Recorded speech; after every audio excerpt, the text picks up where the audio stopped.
ओम श्री गणेशाय नमः। बोलिए भगवान बद्री विशाल की जय।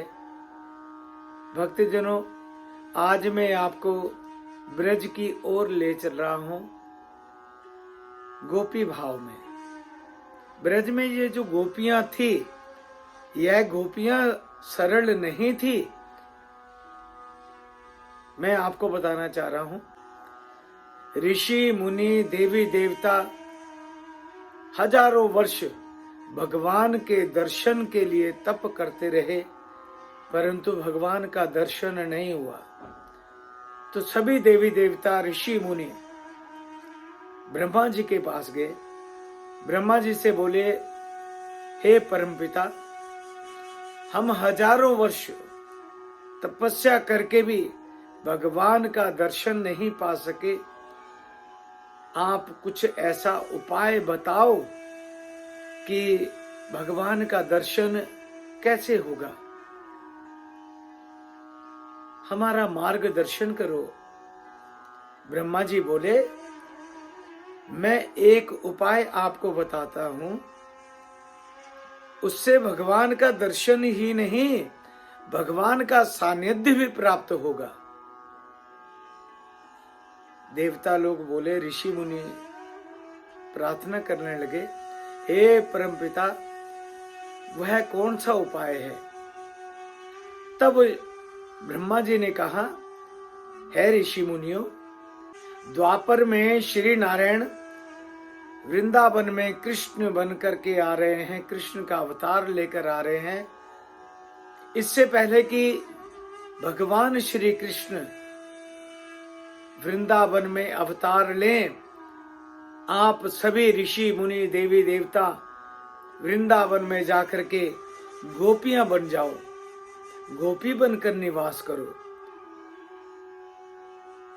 तब आपको भगवान श्री कृष्ण का सानिध्य प्राप्त होगा, दर्शन होगा।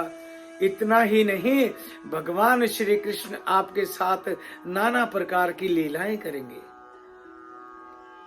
यह गोपियों का भाव था। सभी देवी देवता ऋषि मुनि ब्रह्मा जी की आज्ञा पाकर सब वृंदावन में आए और गोपी बन गए।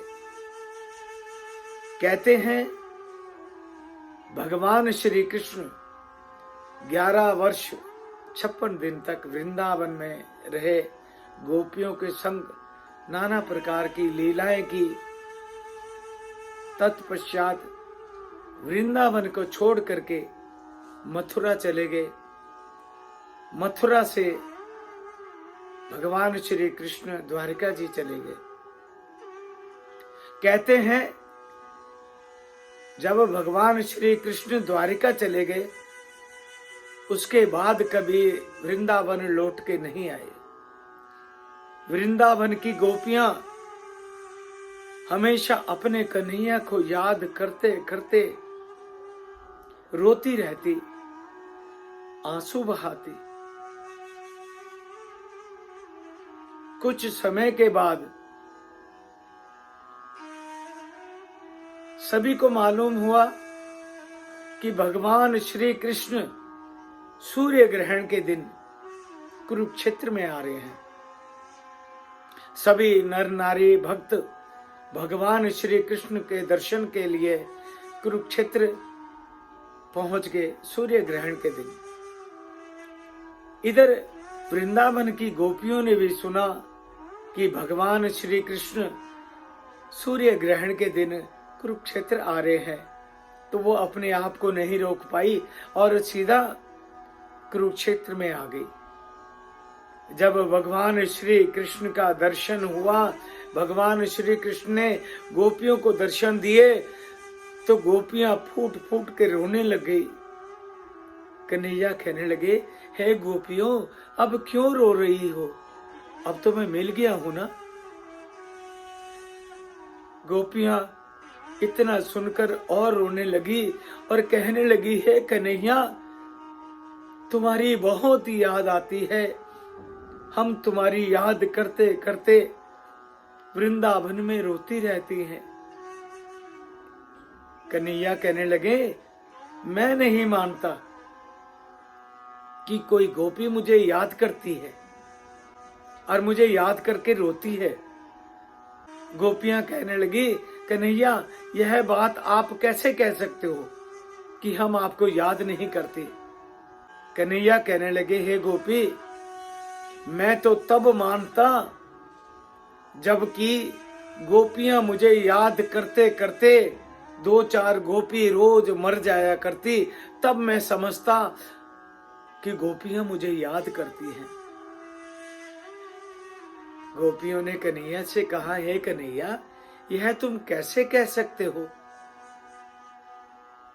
कृष्ण ने जवाब दिया, कन्हैया ने जवाब दिया कि हे गोपी, जिस प्रकार दशरथ राम को याद करते करते मर गए, इसी प्रकार यदि गोपियां भी मुझे याद करते करते 2-4 गोपी रोज वृंदावन में मर जाती, तो मैं भी सोचता कि गोपियां मुझे याद कर रही हैं, याद करते करते मर गई हैं।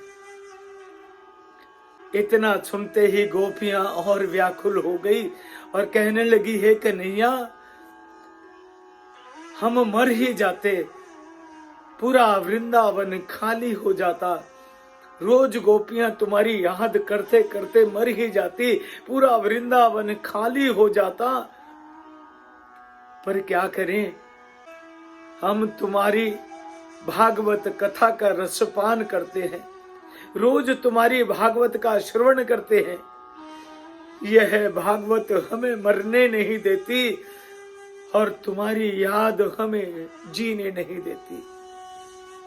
हे कन्हैया, तुमने तो ऐसे पूछ लिया जैसे एक व्यक्ति ने, एक कवि ने मोमबत्ती से पूछा, है मोमबत्ती, जलता तो धागा है, तू क्यों पिघलती है। है मोमबत्ती, जलता तो धागा है, तू क्यों पिघलती है। मोमबत्ती ने जवाब दिया कि जिसको हृदय में बसा रखा है उसे जलता हुआ कैसे देख सकती हूँ, वह जलता है तो मैं पिघलती हूँ। ऐसा प्रेम केवल गोपियों में ही है। वह कन्हैया को नित्य याद करती रहती, हर समय उनकी जुबां पे कृष्ण कृष्ण कृष्ण होता है। ऐसा प्रेम केवल वृंदावन की गोपियों के हृदय में है। प्यार से कह दीजिए, राधे राधे, राधे राधे, जय बद्री विशाल।